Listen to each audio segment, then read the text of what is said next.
Nosso evangelho de hoje é Mateus 11, de 16 a 19, hoje dia de Santa Luzia, Virgem e Mártir. Naquele tempo disse Jesus às multidões: com quem vou comparar esta geração? São como crianças sentadas nas praças que gritam para os colegas, dizendo: tocamos flauta e vós não dançastes, entoamos lamentações e vós não batestes no peito. Veio João, que não come nem bebe, e dizem: ele está com um demônio.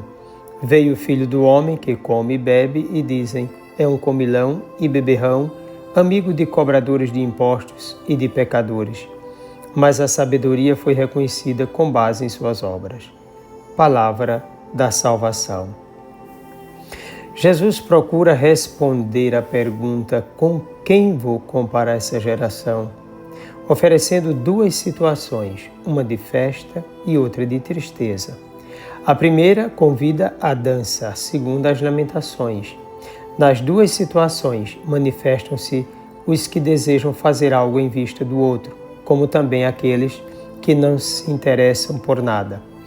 Para os primeiros, a tentativa e o esforço, para os segundos, a indiferença.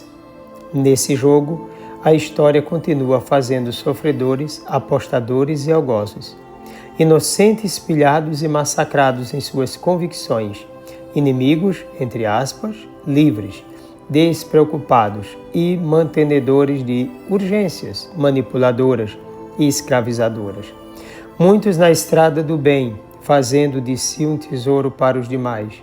Muitos outros pegando o caminho contrário, indiferentes à verdade, não se intimidam diante da desconstrução e destruição dos seus semelhantes. Além da indiferença, há também uma tremenda incapacidade de discernimento, sinal da não abertura ao Espírito de Deus. O contexto de Jesus, marcadamente religioso, demonstrava na elite religiosa um fechamento muito grande quanto à questão de Deus. Apesar de serem envolvidos com a lei de Deus, com a Sagrada Escritura, em tudo revelavam uma profunda inclinação para o universo do conhecimento e da aprovação social. Nesse ambiente, dificilmente se escutará a voz de um profeta, que será um empecilho para os interesses da casta dominante. Aqui são colocadas duas figuras significativas, São João Batista e o próprio Jesus Cristo. O primeiro, por fazer abstinência demais, não é acolhido nem ouvido. O segundo, por não seguir a mesma linha de João, pretendendo estar à mesa com os pecadores e cobradores de impostos, também não é acolhido nem ouvido. Nenhum modo de ser nem outro é acolhido. As questões que se impõem são as seguintes: o que pensa essa geração? O que deseja de sua existência esse povo? O que concebem como essencial? Nem todos foram indiferentes. É bem verdade. Muitos seguiram os ensinamentos de João Batista e depois seguiram Jesus Cristo. Também muitos ouviram os profetas no passado. Tais seguidores tinham como riqueza não a sabedoria dos homens, o conhecimento do mundo, a lógica de quem domina, mas unicamente um coração simples, aberto à ação de Deus, cheio de esperança e confiança no Senhor. Vendo as obras, foram capazes de perceber a sabedoria de Deus. É aqui que se encontra o discípulo e a discípula, tanto no tempo de Jesus quanto nos tempos atuais. Hoje a indiferença quanto à verdade de fé é gigantesca.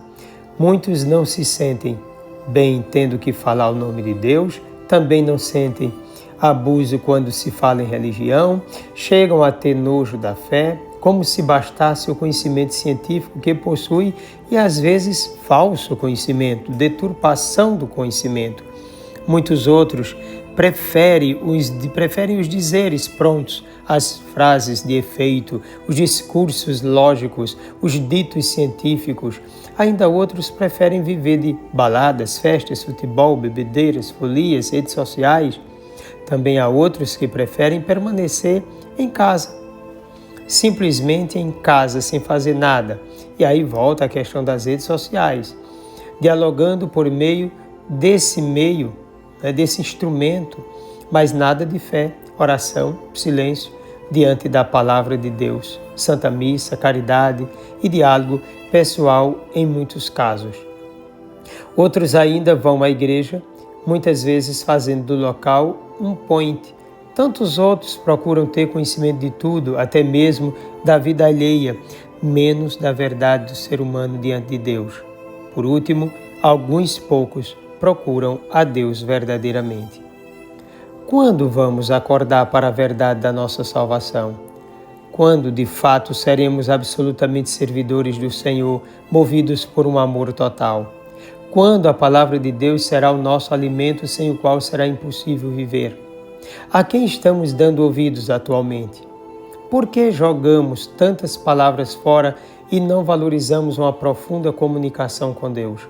Será que nossa dificuldade com a oração não é justamente o fato de nossas vontades não serem atendidas? Será que não gostaríamos que Deus fizesse o que nos interessa, mas não nos interessa a sua vontade? Em outras palavras, nossas comunicações não são sempre visando a nós mesmos, e isso não é justamente um infame egoísmo disfarçado de abertura ao outro? Pensar bem nisso.